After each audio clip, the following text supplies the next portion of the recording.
नमस्कार दोस्तों, आपके अपने YouTube channel be positive classes पर आपका हार्दिक स्वागत है। और आज हम पढ़ेंगे जो साइंस का आपका टॉपिक चल रहा था, नर जनन तंत्र और मादा जनन तंत्र कंप्लीट हो गया था।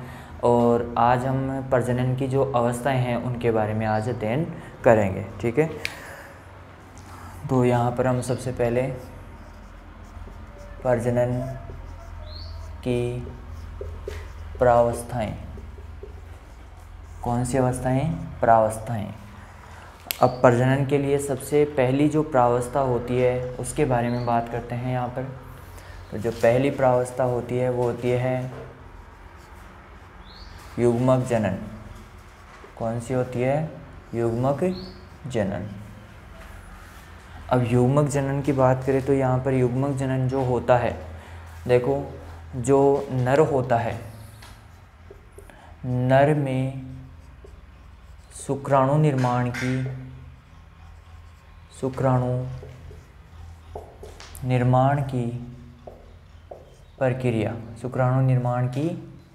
प्रक्रिया क्या कहलाती है?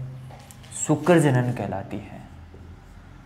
शुक्र जनन कहलाती है। ठीक है। और मादा में देखो, नर में किसके द्वारा होती है? वर्षण के द्वारा। वर्षण में शुक्राणु निर्माण की प्रक्रिया क्या कहलाती है? शुक्र जनन कहलाती है। और मादा में अंडाशय के द्वारा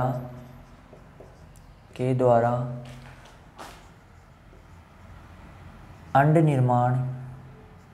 निर्माण की प्रक्रिया क्या कहलाती है? अंड जनन कहलाती है। क्या कहलाती है? अंड जनन कहलाती है। ठीक है।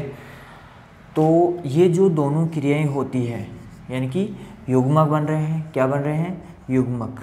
क्या बन रहे हैं? युग्मक। तो इस प्रक्रिया को, इन दोनों प्रक्रियाओं को क्या कहते हैं? युग्म जनन कहते हैं। क्या कहते हैं? युग्म जनन कहते हैं। युग्मक जनन या युग्म जनन कहते हैं। ठीक है। तो युग्म जनन किसे कहेंगे? जब नर और मादा में युग्मकों का, अगुणित युग्मकों का निर्माण होता है, तो इस प्रक्रिया को क्या कहते हैं? युग्मक जनन कहते हैं। युग्म जनन कहते हैं। ठीक है। अब युग्म जनन यानी कि यहाँ पर शुक्राणु और किसका निर्माण हो गया? शुक्राणु और अंडे का निर्माण हो गया। और शुक्राणु और अंडे का निर्माण हो जाता है तो कौन सी प्रावस्था आती है? निषेचन की प्रावस्था आती है। कौन सी प्रावस्था आती है? निषेचन की प्रावस्था आती है। युग्म जनन हो गया। अब आता है निषेचन। निषेचन किसे कहते हैं? हमने कल पढ़ा था कि जो अंडवाहिनी होती है, कौन सी वाहिनी होती है? अंडवाहिनी। उसके अंदर क्या होता है कि अंडा आ जाता है, वहाँ पे यदि शुक्राणु पहुंचकर दोनों आपस में मिल जाते हैं, कि अंडा और शुक्राणु आपस में मिलते हैं, इस क्रिया को क्या कहते हैं? निषेचन कहते हैं। क्या कहते हैं? निषेचन। कि अंडे व शुक्राणु का मिलन, अंडे व शुक्राणु का मिलन या संयोग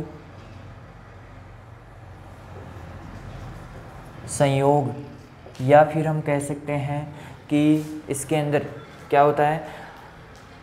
अंडे व शुक्राणु का क्या मिलन, संयोग, या फिर हम कह सकते हैं उनका योग या संयुग्मन। क्या कह सकते हैं? संयुग्मन। ठीक है। तो जो क्रिया होती है संयुग्मन की क्रिया को निषेचन कहते हैं। क्या कहते हैं? निषेचन कहते हैं। देखो, अंडे व शुक्राणु का मिलन या संयोग, योग या फिर हम संयुग्मन, क्या? संयुग्मन। तो इस क्रिया को क्या कहते हैं? निषेचन कहते हैं। क्या कहते हैं? निषेचन कहते हैं। निषेचन की क्रिया समझ में आ गई। निषेचन किसे कहते हैं?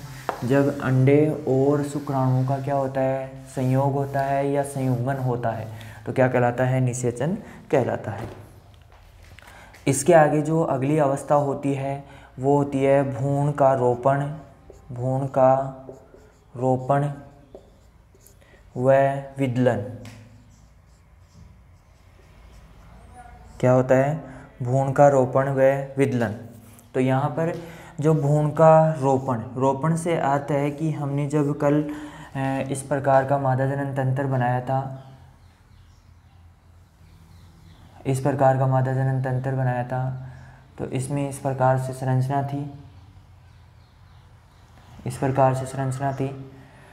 तो यहाँ पर जो फैलोपियन ट्यूब थी, क्या थी? फैलोपियन ट्यूब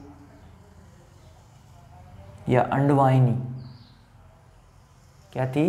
अंडवाहिनी थी।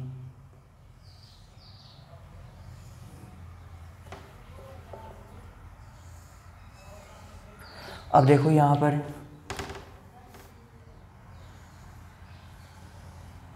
जो अंडवाहिनी थी, अंडवाहिनी में अंडा था, अंडे के पास क्या पहुँच गया? शुक्राणु। क्या पहुँच गया? शुक्राणु। शुक्राणु की संरचना कैसी होती है? इस प्रकार की संरचना होती है इसकी, इस प्रकार की संरचना होती है। अब शुक्राणु इसके पास, अंडे के पास पहुंच गया और इन दोनों का क्या हो गया? निषेचन हो गया। यानी ये दोनों आपस में क्या हो गए? मिल गए। इनके जो गैमेट्स से वो आपस में क्या हो गए? मिल गए, यानी कि निषेचन की क्रिया हो गई। अब निषेचन होने के बाद में ये क्या बन गया? क्या बन गया? पहले अगुणित कोशिकाएं थी और अब क्या हो गई? द्विगुणित कोशिकाएं हो गई।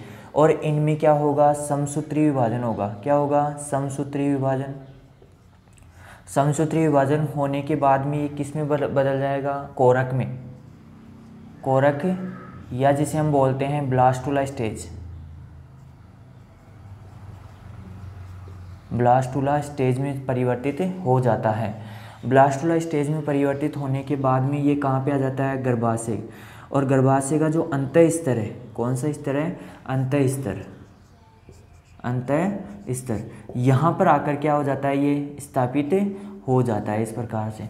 और फिर इसके बाद में इसमें समसूत्री विभाजन होता रहता है और समसूत्री विभाजन होते होते ये क्या होता है? पूर्ण रूप से भ्रूण का निर्माण कर लेता है। क्या कर लेता है? भ्रूण का निर्माण कर लेता है और इसमें निश्चित अवधि तक ये क्या करता है? वृद्धि करता है। तो ये क्या हो गया? भ्रूण, पहले तो भ्रूण का रोपण यानी कि कोरक जो ब्लास्टुला स्टेज है ये यहाँ पर अंतः स्तर जो गर्भाशय है उसके अंतः स्तर पर आकर क्या हो गया? स्थापित हो गया।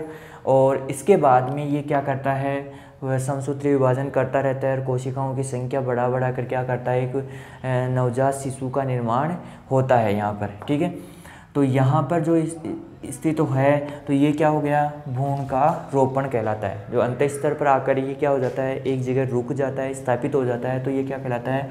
भ्रूण का रोपण कहलाता है। विदलन क्या होता है? इसमें बार बार में समसूत्री विभाजन होकर ये क्या करता है? एक नए जीव का निर्माण करता है, तो ये क्या होता है? विदलन होता है। विभिन्न प्रावस्थाओं से गुजर कर ये क्या होता है? एक शिशु का निर्माण करता है। ठीक है, इसके बाद में जो तीसरी स्टेज है वो कहलाती प्रसव। क्या होता है? प्रसव। यानी कि इसके अंदर जो भ्रूण का रोपण हो गया और विदलन होते होते निश्चित समय अंतराल के बाद में क्या होता है? एक पूर्ण शिशु के रूप में जो हमारा भ्रूण था वो पूर्ण शिशु के रूप में परिवर्तित हो जाता है। और पूर्ण शिशु के रूप में परिवर्तित होने के बाद में जननांग जो आपका योनि मार्ग है, योनि मार्ग से क्या होता है? बच्चा बाहर निकलता है। तो इस मार्ग से जो बच्चा बाहर आया है इस क्रिया को क्या कहते हैं? प्रसव कहते हैं। क्या कहते हैं? प्रसव कहते हैं। क्या कहते हैं? प्रसव। यानी कि एक स्त्री के द्वारा एक बच्चे को जन्म देने की जो क्रिया होती है उसे क्या कहते हैं? प्रसव कहते हैं। क्या कहते हैं? स्त्री के द्वारा एक बच्चे को जन्म देने की जो क्रिया होती है, किसी भी जीव के द्वारा बच्चा देने की जो क्रिया होती है उसे क्या कहते हैं? प्रसव कहते हैं। ठीक है, तो ये इस प्रकार क्या होता है? प्रजनन की प्रावस्थाएं होती है। सबसे पहले युग्मक जनन बनेगा, युग्मक जनन होगा। युग्मक जनन मतलब इसके अंदर युग्मकों का निर्माण होता है। युग्मक कौन कौन से? शुक्राणु व अंडाणु। ठीक है। शुक्राणु निर्माण की क्रिया को शुक्रजनन कहते हैं। क्या कहते हैं? शुक्रजनन। और अंडाणु निर्माण की क्रिया को अंडजनन कहते हैं। क्या कहते हैं? अंडजनन कहते हैं। क्लियर है ये चीज़? तो ये क्या कहलाता है? युग्म जनन कहलाता है। ये जो शुक्राणु होता है अगुणित कोशिका होती है, और जो अंडाणु होता है ये भी क्या होती है? अगुणित कोशिका होती है। ठीक है। इसके बाद में निषेचन की क्रिया, जब ये दोनों आपस में संयोग करते हैं या संयुग्मन करते हैं तो ये क्या कहलाता है? क्या कहलाता है? निषेचन कहलाता है। क्या कहलाता है? निषेचन। आगे है भ्रूण का रोपण व विदलन। जब ये निषेचन हो जाता है, क्या हो जाता है? निषेचन हो जाता है। निषेचन होने के बाद में इसमें क्या होता है? एक असूत्री अगुणित क्या होता है इसके अंदर? दो अगुणित कोशिकाएं होती है, जो केंद्रक होते हैं वो आपस में मिल जाते हैं और किसका निर्माण कर लेते हैं? द्विगुणित कोशिका का निर्माण कर लेते हैं। और इसके बाद में ये एक समसूत्री विभाजन करता है और कौन सी स्टेज में बदल जाता है? कोरक या ब्लास्टुला स्टेज में परिवर्तित हो जाता है। कोरक होता है उसको ब्लास्टुला कहते हैं इंग्लिश में। ब्लास्टुला स्टेज में परिवर्तित होने के बाद में ये क्या करता है?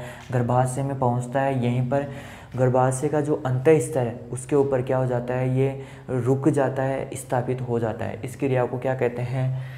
भ्रूण का रोपण कहते हैं। इसको भ्रूण का रोपण। इसके बाद में ये विभिन्न प्रावस्थाओं से गुजरता हुआ क्या होगा? एक पूर्ण शिशु के रूप में अनेक प्रकार के विभाजन करेगा। समसूत्री विभाजन करके क्या करेगा? कोशिकाओं की संख्या बढ़ती जाएगी और एक पूर्ण शिशु का निर्माण हो जाएगा। जब पूर्ण शिशु का निर्माण हो जाता है तो इस जननांग क्षेत्र के द्वारा क्या होता है? शिशु बाहर आता है। तो जो बच्चा देने की क्रिया होती है, किसी भी जीव के द्वारा बच्चा देने की जो क्रिया होती है उसे क्या कहते हैं? प्रसव कहते हैं। क्या कहते हैं? प्रसव कहते हैं। ठीक है। तो ये चीज़ आपको समझ में आ गई होगी। ठीक है। युग्म जनन, निषेचन, भ्रूण का रोपण व विदलन, प्रसव में क्या होता है कि बच्चे देने की जो क्रिया होती है उसे क्या कहते हैं? प्रसव कहते हैं। ये चीज़ क्लियर है आपके? ठीक है। अब देखो, मैं आशा करता हूँ कि ये चीज़ आपको समझ में आ गई होगी। ठीक है। इसके बाद में आगे है आपके जो अगला टॉपिक दे रखा है वो है तंत्रिका तंत्र। क्या है? तंत्रिका तंत्र।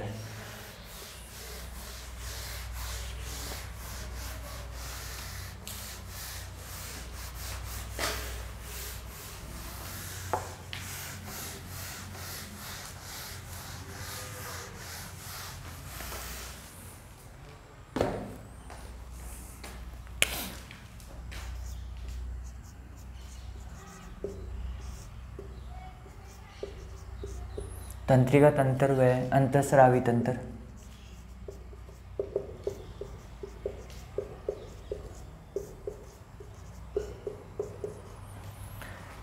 देखो, सबसे पहले यहाँ पर हम देखते हैं तंत्रिका तंत्र, फिर बात करते हैं अंतःस्रावी तंत्र के बारे में। तो यहाँ पर जो तंत्रिका तंत्र है वो उसकी आवश्यकता क्यों हुई है हमारे शरीर में, किस लिए आवश्यक होता है ये, तो यहाँ पर हम इसके जो प्रकार हैं उनके बारे में पढ़ेंगे। किस प्रकार का तंत्रिका तंत्र किस प्रकार से कार्य करता है, फिर अंतःस्रावी तंत्र की ज़रूरत क्यों पड़ी और अंतःस्रावी तंत्र किस प्रकार का होता है और किस प्रकार से कार्य करता है, इसके बारे में हम आज अध्ययन करेंगे। ठीक है। जो तंत्रिका तंत्र होता है, जैसे हमें गर्मी लग रही है, हमें क्या लग रही है? गर्मी। हमें क्या लग रही है? सर्दी लग रही है। हमें एहसास हो रहा है कि वर्षा होने वाली है। तो ये सारी चीज़ें हम जो चीज़ें अनुभव करते हैं वातावरण से, या मान लो हम चल रहे हैं, पैर में कांटा लग गया, पैर में क्या लग गया? कांटा। या मान लो आप चल रहे हो और किसी ने आपको मार दिया, पीछे से क्या कर दिया? मार दिया, या हाथ रख दिया, तो आपको पता कैसे चलेगा? तो वो उस चीज़ का पता लगाने के लिए हमारे अंदर शरीर के अंदर होता है तंत्रिका तंत्र होता है। क्या होता है हमारे शरीर के अंदर? तंत्रिका तंत्र होता है। अब जहाँ तक तंत्रिका तंत्र पहुँच पाता है वहाँ तक तो तंत्रिका तंत्र होता है। उसके बाद में कुछ भागों तक तंत्रिका तंत्र की फैलाव या जो संरचना है वो नहीं पहुँच पाती है। इसके लिए क्या होती है? अंतःस्रावी तंत्र होता है। क्या होता है? अंतःस्रावी तंत्र होता है। तो आज हम तंत्रिका तंत्र का क्या पढ़ते हैं? वर्गीकरण।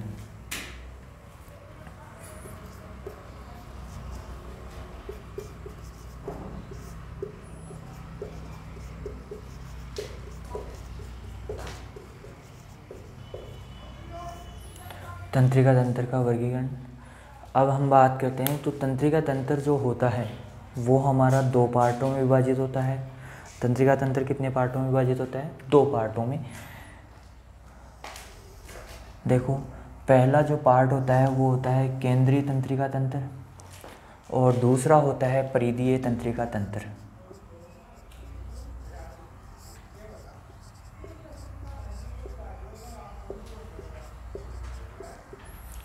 और दूसरा होता है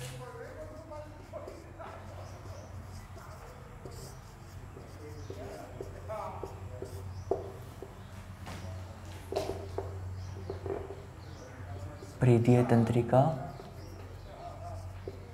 तंत्र।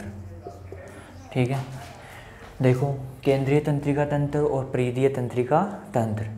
यहाँ पर हम केंद्रीय तंत्रिका तंत्र की बात करें तो केंद्रीय तंत्रिका तंत्र होता है, इसके 2 पार्ट्स होते हैं, यानी कि ये 2 भागों में विभाजित होता है। पहली चीज़, पहले इसमें मस्तिष्क होता है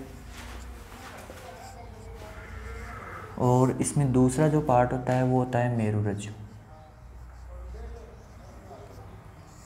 देखो, इन चीज़ों के बारे में हम बात करेंगे, लेकिन अभी नहीं। इसके हम पहले इसका क्या पढ़ रहे हैं, वर्गीकरण पढ़ रहे हैं कि किस प्रकार से हमारा तंत्रिका तंत्र व्यवस्थित होता है, किस प्रकार से कार्य करता है, इसके बारे में अध्ययन करेंगे। हम पूरी जानकारी प्राप्त करेंगे, लेकिन हम पहले इसको बारे में जान रहे हैं कि इसके कौन कौन से पार्ट होते हैं, कितने पार्टों में बटा हुआ होता है और किस प्रकार कौन सा भाग कैसे कार्य करता है। ये सारी जानकारी हमें तभी पता चल पाएगी। हमें पता होगा कि जब कि तंत्रिका तंत्र होता है, एक होता है केंद्रीय तंत्रिका तंत्र, एक होता है परिधीय तंत्रिका तंत्र। जो परिधीय तंत्रिका तंत्र होता है वो जो बाहरी चीज़ें होती है, बाहरी चीज़ें मतलब हमारा शरीर है।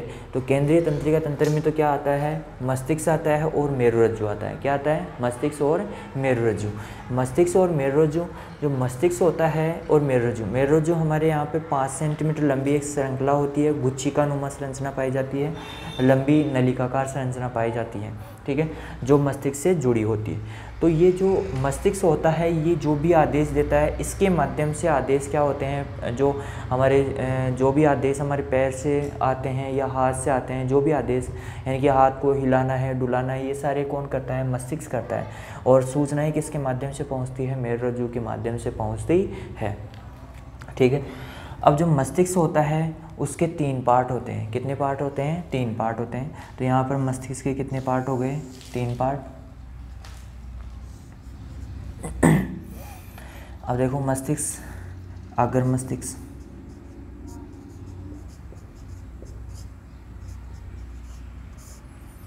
मध्य मस्तिष्क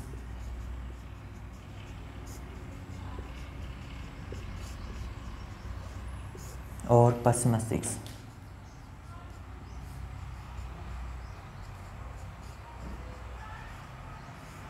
ठीक है, देखो अग्र मस्तिष्क, मध्य मस्तिष्क और पश्च मस्तिष्क। इसके बाद में परिधीय जो तंत्रिका तंत्र होता है, इसके 2 पार्ट्स होते हैं। सबसे पहले हम देख लेते हैं इधर तंत्रिका तंत्र का वर्गीकरण। यहाँ पर आता है केंद्रीय तंत्रिका तंत्र। केंद्रीय तंत्रिका तंत्र के 2 पार्ट्स हो गए, कितने? मस्तिष्क और मेरुरज्जु। ठीक है, अब मस्तिष्क और मेरुरज्जु होता है, मेरुरज्जु के कोई पार्ट्स नहीं होते हैं क्योंकि ये 5 सेंटीमीटर लंबी श्रृंखला होती है, जो हमारे यहाँ पर मस्तिष्क के पीछे की तरफ यहाँ पर गर्दन के अंदर पाई जाती है। केवल 5 सेंटीमीटर लंबी संरचना होती है। फिर आता है अग्र मस्तिष्क, फिर आता है मध्य मस्तिष्क और फिर आता है पश्च मस्तिष्क। यहाँ पर जो परिधीय तंत्रिका तंत्र है, इसके कितने पार्ट हो गए? 2 पार्ट बताए हैं। देखो, कायिक तंत्रिका तंत्र,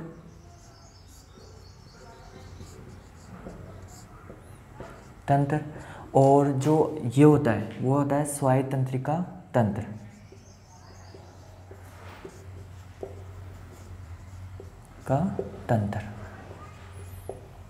अब जो स्वायत्त तंत्रिका तंत्र होता है उसके भी 2 पार्ट होते हैं। कितने पार्ट होते हैं? 2 पार्ट्स होते हैं। तो यहाँ पर स्वायत्त तंत्रिका तंत्र होता है, उसके 2 पार्ट्स होते हैं।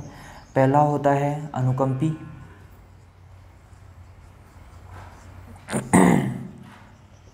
तंत्रिका तंत्र और परानुकंपी।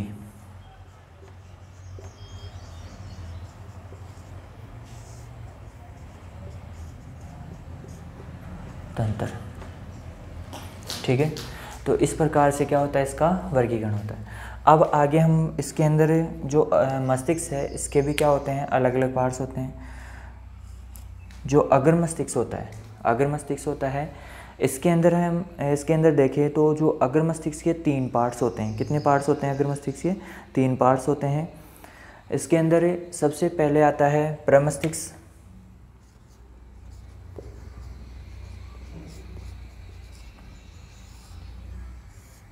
थैलेमस,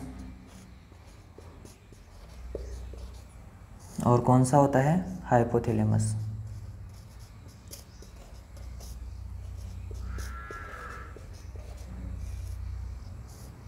थैलेमस और हाइपोथैलेमस। मध्य मस्तिष्क के कोई पार्ट्स नहीं होते हैं। फिर आते हैं पश्च मस्तिष्क। पश्च मस्तिष्क के 3 पार्ट्स होते हैं, अनुमस्तिष्क,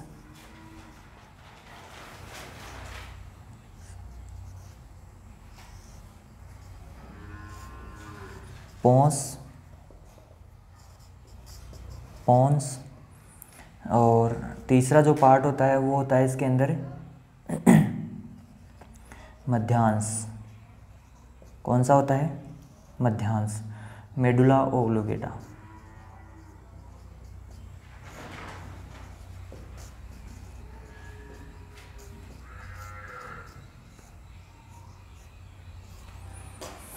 ठीक है, तो इस प्रकार हमारा तंत्रिका तंत्र का क्या होता है, वर्गीकरण होता है। ठीक है, तो यहाँ पर देख लेते हैं, इनके थोड़े थोड़े कार्य भी देख लेते हैं। सबसे पहले तंत्रिका तंत्र का वर्गीकरण, इसमें 2 पार्ट होते हैं, केंद्रीय तंत्रिका तंत्र और परिधीय तंत्रिका तंत्र। ठीक है, पहले जो केंद्रीय तंत्रिका तंत्र आता है, उसके अंदर जो पहला पार्ट होता है वो मस्तिष्क होता है, और इसके अंदर मेरुरज्जु होता है। क्या क्या होता है, मस्तिष्क और मेरुरज्जु। मस्तिष्क होते हैं, मस्तिष्क के कितने पार्ट होते हैं, देखो, सूचनाओं को देने, सोचने, समझने की जो क्षमता होती है वो किस में होती है, मस्तिष्क में होती है। ये क्या करता है, इन सूचनाओं को केवल चारों तरफ बिखेरने का कार्य करता है, मेरुरज्जु के माध्यम से एक रास्ता देता है ये केवल। ठीक है, और जो मेरुरज्जु होता है, इसके बाद में हम बात करते हैं अग्र मस्तिष्क, मध्य मस्तिष्क और पश्च मस्तिष्क। 3 प्रकार के मस्तिष्क होते हैं हमारे शरीर में, जिसके अंदर अग्र मस्तिष्क है पूरा, इसको अग्र मस्तिष्क, मध्य मस्तिष्क और पश्च मस्तिष्क 3 पार्टों में बांटा गया है। देखो, अग्र मस्तिष्क होते हैं, इसके कितने पार्ट्स होते हैं, 3 पार्ट्स होते हैं, प्रमस्तिष्क, थैलेमस और हाइपोथैलेमस। प्रमस्तिष्क, थैलेमस और हाइपोथैलेमस। इसके बाद है मध्य मस्तिष्क, फिर आता है पश्च मस्तिष्क। पश्च मस्तिष्क के कितने पार्ट होते हैं, 3 पार्ट होते हैं, अनुमस्तिष्क, पोन्स और मध्यांश। मध्यांश को क्या बोलते हैं, मेडुला ओब्लोगेटा बोलते हैं। क्या बोलते हैं, मेडुला ओब्लोगेटा। ठीक है, इसके बाद में हम बात करते हैं परिधीय तंत्रिका तंत्र की। परिधीय तंत्रिका तंत्र के कितने भाग होते हैं, 2 भाग होते हैं, कायिक तंत्रिका तंत्र और स्वायत्त तंत्रिका तंत्र। कायिक और क्या होता है, स्वायत्त तंत्रिका तंत्र होता है। अब जो स्वायत्त तंत्रिका तंत्र होता है, इसके भी कितने पार्ट्स होते हैं, 2 पार्ट्स होते हैं, अनुकंपी तंत्रिका तंत्र और परानुकंपी तंत्रिका तंत्र। ठीक है, तो यहाँ तक मैं आशा करता हूँ कि ये तंत्रिका तंत्र आपको समझ में आ गया होगा, प्रजनन की पूरी अवस्थाएं समझ में आ गई होगी, किस प्रकार प्रजनन की प्रावस्थाएं चलती हैं। ठीक है, तो इसके बाद में हम अगले वीडियो में इसके बारे में अध्ययन करेंगे। चलो ठीक है।